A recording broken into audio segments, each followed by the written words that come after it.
मैं पिछले 20 सालों से मुंबई में ऑटो चला रहा हूँ। मैं मुंबई का चप्पा चप्पा जानता हूँ और सभी इलाकों से गुजर चुका हूँ।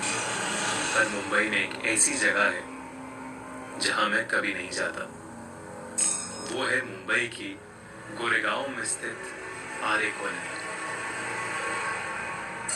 करीब 8-9 साल पहले देर रात में एक पैसेंजर को रॉयल पाम सोसाइटी में छोड़ के मैं घर वापस लौट रहा था। पूरा रास्ता सुनसान जंगलों के बीचों बीच बना था। उस दिन हवा बहुत जोरों से चल रही थी और हल्की हल्की ठंड थी। मैं किशोर कुमार का गीत गुनगुनाता हुआ जा रहा था कि अचानक मेरी ऑटो के सामने एक औरत आई। मैंने झटके से गाड़ी रोकी और उस औरत से माफी मांगने के लिए उतरा, मगर वहां दूर दूर तक कोई नहीं था। मुझे लगा कि मेरी आंखों का कुछ छुपा हुआ है, तो मैं ऑटो में वापस बैठ गया।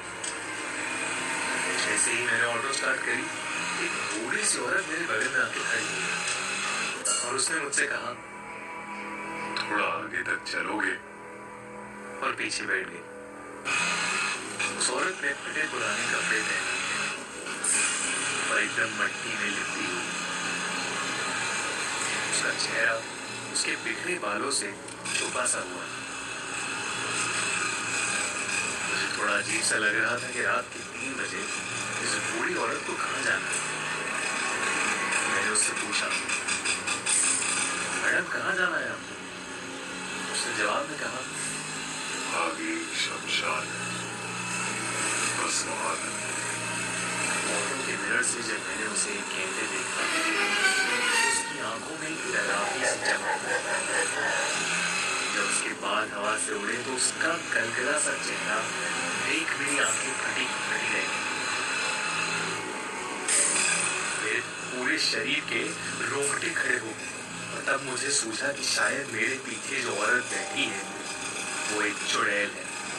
मुझे कुछ समझ नहीं आ रहा, इसलिए मैं चुपचाप ऑटो को खूब तेजी से आगे बढ़ाया। एकदम से मेरी ऑटो में खड़खड़ हुई और वो बंद पड़ गई। मैंने तुरंत उतर के बिना उस औरत से नजर मिलाए ऑटो को ठीक करने लगा। जैसे ही मैंने ऑटो ठीक करके ऑटो स्टार्ट किया, तब मैंने देखा कि वो औरत मेरे पीछे वाली सीट पे है ही नहीं। तभी मेरे बगल से एक ऑटो गुजरा जिसमें दूसरी औरत बैठी। मैं उस इलाके से जैसे तैसे निकल कर घर पहुंचा और सीधे जाके सो गया। अगले दिन मुझे मालूम हुआ कि उस इलाके में एक ऑटो का एक्सीडेंट हुआ है और ऑटो ड्राइवर की उसी समय डेथ हो गई। और सबसे चौंका देने वाली बात यह थी कि वो वही ऑटो था जिसमें वो बूढ़ी औरत बैठ के निकली थी। इस हिस्से के बाद मैंने कई कहानियां सुनी कि आरे कॉलोनी में ऐसी सफेद साड़ी वाली एक बूढ़ी सी चुड़ैल रहती है।